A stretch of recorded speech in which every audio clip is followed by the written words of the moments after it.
My mind won't shut the fuck up. It is always telling me how awful I am, how fat I am, and how unworthy I am. And I've fucking had enough. The best part is, I don't actually have to listen to this mean voice inside my head anymore. But now comes the hard part. Cleaning up all of its mess and getting rid of every single fucked up word it has ever spoken to me. This is my therapy, my way of healing, and sharing all I have learnt over the last few years. So enjoy my fucked up thoughts.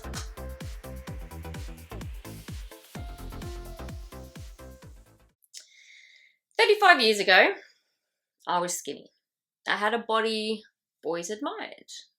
I had a body I didn't hate, that I barely even thought about.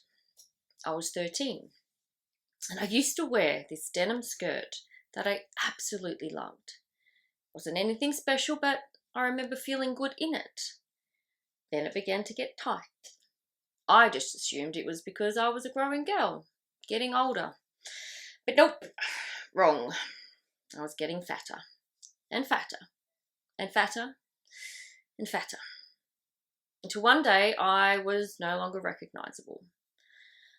The weight piled on throughout my puberty years, sending me deeper and deeper into the darkness. Depression. Then an emotion I never really felt before took over with such ferocity that there was no way I had the strength to hold it back. Hate.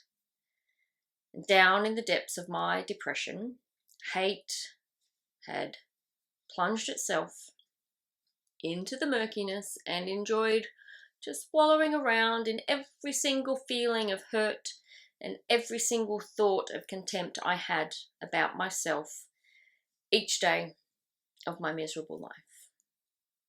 Hate became all I knew. It controlled almost everything. It prevented me from who I wanted to be. Skinny. Well, that's all I thought I was meant to be, but inside I could sense so much more. But because, as a woman, I was only allowed to be one certain thing. Can you guess? And I pulled myself back from dreaming about being anything else. I lost sight of who I wanted to be. She fell down the cracks of my depression and hatred and got swallowed up by the tangled and twisted mess they each created inside of me. And now, in this present moment, I am foraging furiously amongst the mess to find her. I can hear her calling me, ever so faintly, her voice making its way up to my ears so I can hear her once again. All of that hate, though, it consumed me. Nothing else mattered. Yet, it was covering up for the accumulation of pain and suffering I wasn't allowing myself to recognize. For the way I was being treated by my parents and then me. For the love missing from our family. For the verbal and physical abuse spewing out of our parents. For the abandonment I felt as a little girl by the two people who were supposed to love and care about me the most. There was abandonment and betrayal, hopelessness, unworthy, heartache, confusion, rejection. And the list could just go on and on. They all sat under the umbrella of hate. I could say I felt that way because I wasn't pretty enough or skinny enough, but that's a lie. That is the truth I was taught to believe. And the false reason I wasn't at all lovable was because my body was fat. It was ugly. And the woman inside, the one I was supposed to be, along with the little girl who didn't receive the love she deserved, well, she hid behind the hate of her body because if she could just get skinny, then all of the bullshit would just melt away. It would finally disappear because now she was enough. Her skinny, beautiful body was enough. Enough for love, enough for happiness, and enough for the life she always longed for. With every waking moment, I was bombarded with thoughts about how to get skinny. If I eat less today, then I'll lose weight. If I exercise more tomorrow, then the weight will drop off me. If I starve myself, I'll look so beautiful. And if I try this crazy diet, I will lose so much weight. If. My mind went zooming from one thought to another, examining all the ways for me to stop being so fat, to stop being so hideous, to stop being so disgusting. Each and every thought reminding me of this very real fact, ensuring I felt worse and worse and worse about myself. Expanding the hate until my whole fat, disgusting body was filled with it. This went on for decades. My mind reeling out of control. Every morning I woke up and there they were, talking smack from the instant I was awake. That's where it all came from. My mind. My mind kept me stuck in the feeling of hate. When I originally wrote this for the column on my website, it felt very heavy. It felt too much because I've been silent for so many years about myself and all I have felt. Thinking about it in that moment was overwhelming because I want to say so much and I am overwhelmed with every thought and every feeling being stirred up inside of me. It makes me tired, mentally and emotionally tired. It is exhausting hating yourself so much, and it is exhausting working to bring the love back. Love is meant to be easy. It is not. When you have it, it is wonderful. When it's gone, it's crushing. My body has been crushing under the weight of all this hate. My exhaustion comes from not letting it crush me completely to death. Holding the weight of it all has left me depleted. So often I wonder why I can't get myself out of this misery. Why I have to even feel like this in the first place. Why I can't be one of those people who just lets life happen and just feels good. And it's those thoughts that then crush me even further.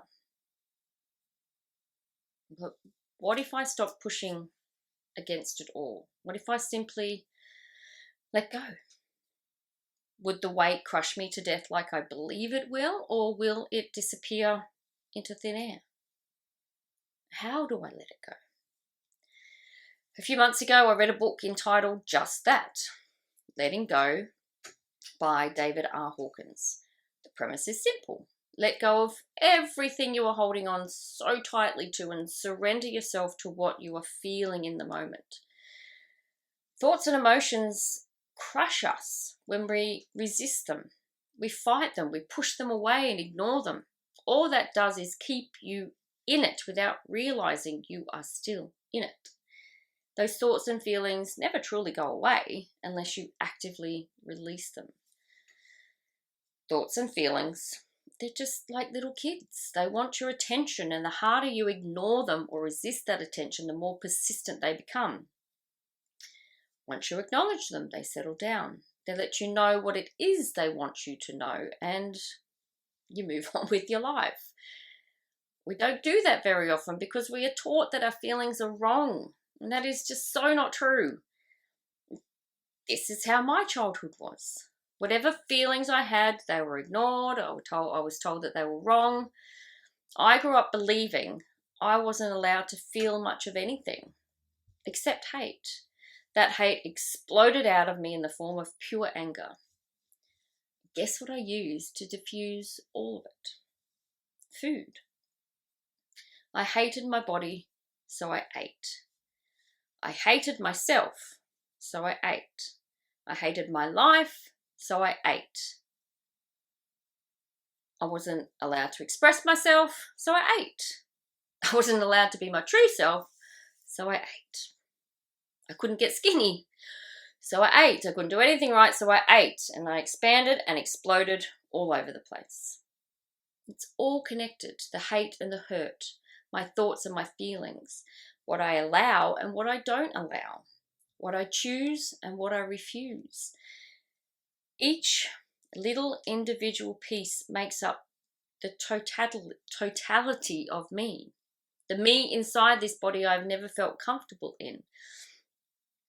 I wanted to trade it in for one that made me feel better, that looked better.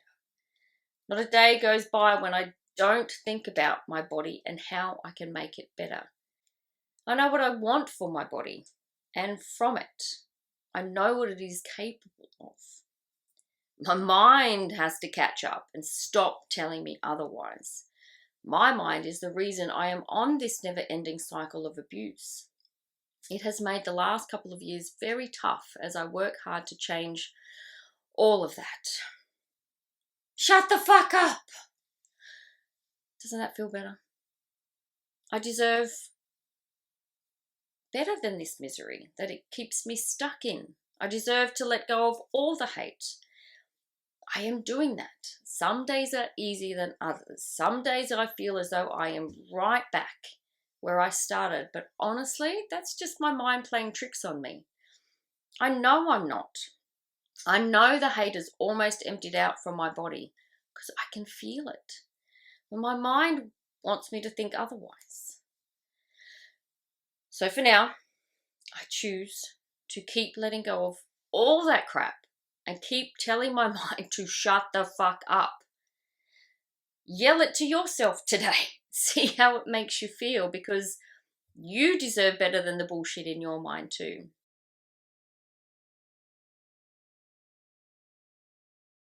So here's your little exercise for this week.